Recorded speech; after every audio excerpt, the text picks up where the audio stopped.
On the morning of June 3rd, 1998, a German family was enjoying coffee while traveling on a high-speed train. The train was heading from Munich to Hamburg, and at 10:30 a.m. everything seemed completely normal.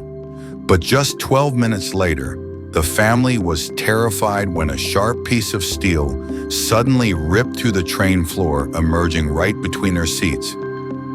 This was not just a random incident. It was the beginning of the deadliest high-speed train disaster in German history. Welcome once again to Factify TV. In the late 1950s, Japan shocked the world by introducing the Shinkansen, also known as the bullet train, the world's first high-speed railway. It connected cities at unprecedented speeds, turning journeys that once took hours into trips lasting only minutes. Inspired by Japan, countries like France and Italy developed their own high-speed rail systems. Germany soon followed with its own project, the ICE Intercity Express. When ICE trains were introduced in the 1980s, they were seen as the future of rail travel. Everything appeared perfect: aerodynamic design, modern computer systems, and unmatched comfort. But hidden inside this seemingly perfect system was a critical weakness: the wheels. The first-generation ICE trains used monoblock wheels, meaning each wheel was made from a single solid piece of steel. These wheels were strong, reliable, and cost-effective. However, after several years, passengers began to complain about strange vibrations at high speeds. In Buffy cars, glasses and cutlery would rattle loudly, making the journey uncomfortable. Engineers eventually discovered the problem. Even a 5-gram imbalance on one side of a wheel could cause severe vibration at high rotational speeds. Over time, friction caused uneven wear, throwing the wheel off balance.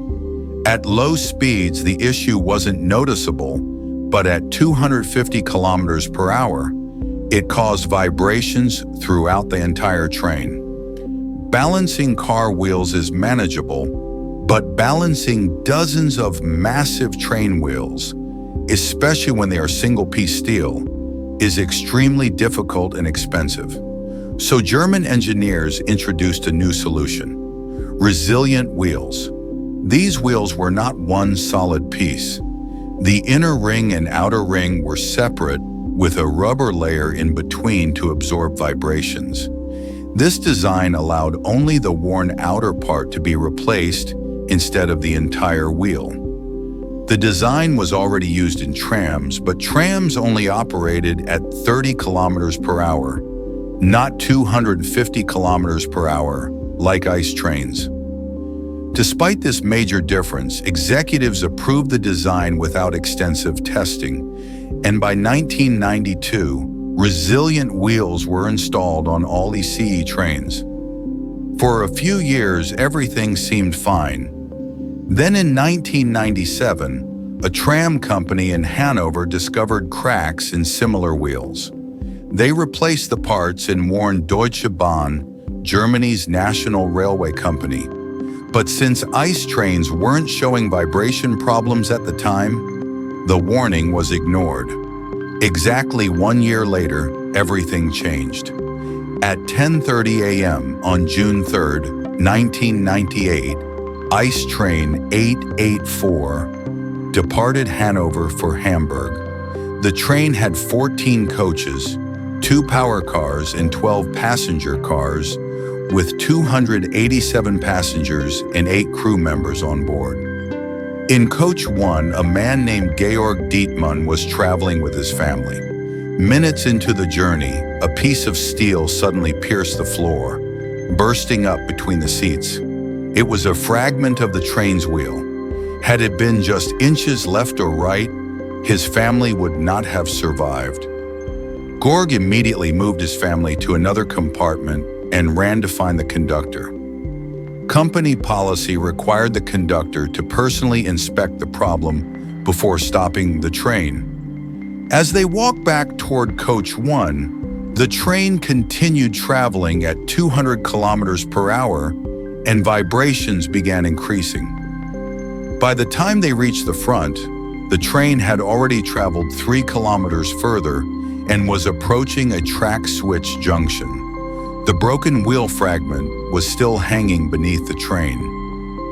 When the train crossed the switch, the fragment struck the track lever, causing the switch to change. The front coaches stayed on one track, while the rear coaches diverted onto another. The train twisted violently. Coach 3 slammed directly into a concrete bridge pillar. The impact collapsed half the bridge. Coach 4 narrowly avoided the collapse but hit the embankment, killing 3 railway workers instantly. Coaches 5 and 6 were crushed under 300 tons of concrete, flattened to just 6 inches in height. The remaining coaches, 7 through 10, collided into each other at full speed, folding like paper. Only the first 2 coaches survived, and the front locomotive stopped 3 kilometers ahead. The crash occurred near a small town called Ashady. Locals rushed to the scene after hearing the explosion. What they saw was unimaginable. Twisted metal, fire, screams and debris everywhere. Some passengers were trapped under rubble, others stuck inside pressure-proof windows that were nearly impossible to break. More than 1,000 rescue workers, ambulances, and military doctors arrived.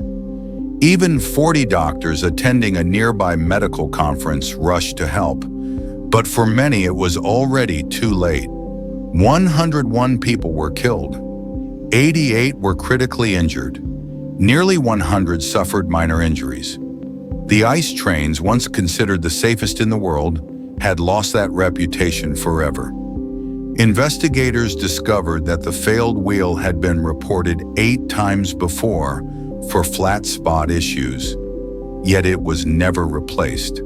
Crack detection machines existed, but inspections were still done manually with flashlights. Warnings from researchers in 1992 and tram engineers in 1997 were ignored. The wheels rotated 500,000 times per day, compressing and expanding with every turn. Fatigue cracks formed and grew silently, masked by the rubber layer absorbing vibrations, until the wheel finally shattered. A single broken wheel caused the deadliest high-speed train accident in history. After the disaster, all ice trains were returned to monoblock wheels. Bridges near junctions were redesigned, and emergency windows were replaced for easier rescue access. Today, the Ashady disaster is taught in German railway training centers as a critical lesson in engineering and safety.